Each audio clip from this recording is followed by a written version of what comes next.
Hello everyone, we are going to go over the Section 5 summary today for Video F. Let's get started.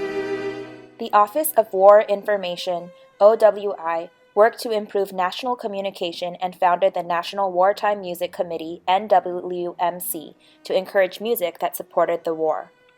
Federally supported music served the war effort by helping promote the nation's values among other nations and uplifting the listeners at home.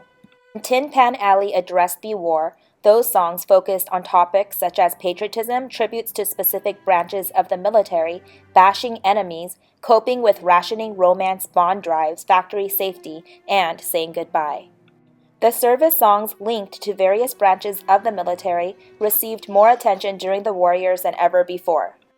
Frank Loesser's Praise the Lord and Pass the Ammunition, 1942, was the closest thing to a hit war song and was probably based on a real chaplain's mid-battle exclamation. Sentimental slush songs were a much beloved part of the war-era repertory.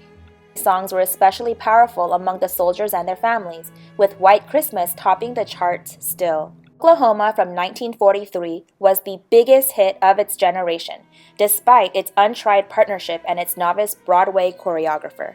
Swing dancing or jitterbugging soon swept the globe, not to the delight of everyone. The history of the Glenn Miller Orchestra was short but astonishingly successful. After its first 2 years, 23 of their recordings reached number 1 on the charts. Nevertheless, Miller dissolved the band in 1942 to enter the Army Air Force, where he assembled a military swing band to entertain the servicemen. His plane disappeared as he was flying to France to prepare for a concert in late 1944. Of all the swing tunes, In the Mood 1939 was the biggest hit. Joe Garland developed the piece using a riff that had seen a lot of prior use. Miller made significant adjustments to Garland's piece, resulting in the tune that is well known even today. Some war-themed movies were musicals, and Buck Privates from 1941 featuring the Andrews Sisters introduced the Oscar-nominated hit song Boogie Woogie Boogle Boy. It made use of the energetic boogie woogie style. Classical performers and composers served the war effort in numerous ways as well, particularly through morale-building concerts and new pieces. Eugene Goossens commissioned fanfares from American composers during World War II. One of these fanfares, Aaron Copland's Fanfare for the Common Man, became a perennial favorite and continues to resonate with listeners. One of the most popular tribute pieces was Morton Gold's American Salute from 1943. Its variations on When Johnny Comes Marching Home helped U.S. citizens to keep faith that they too would triumph in the end. Bartok's Concerto for Orchestra from 1943 introduced American audiences to his music and established his permanent place in the U.S. concert repertory.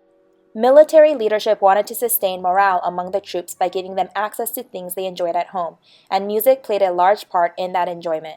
The USO, United Service Organizations, was established in 1941 by unifying the efforts of 6 privately funded organizations. The USO began by establishing clubs that were social centers for soldiers. They expanded their efforts by taking entertainments to selected camps. Reaction to the entertainment was so strong that USO camp shows were established and performed in large venues, small military bases, hospitals, and close to the front lines. Many kinds of entertainers traveled to the troops, but even unknown entertainers were welcomed by the servicemen. In the U.S., prisoner of war camps music was encouraged.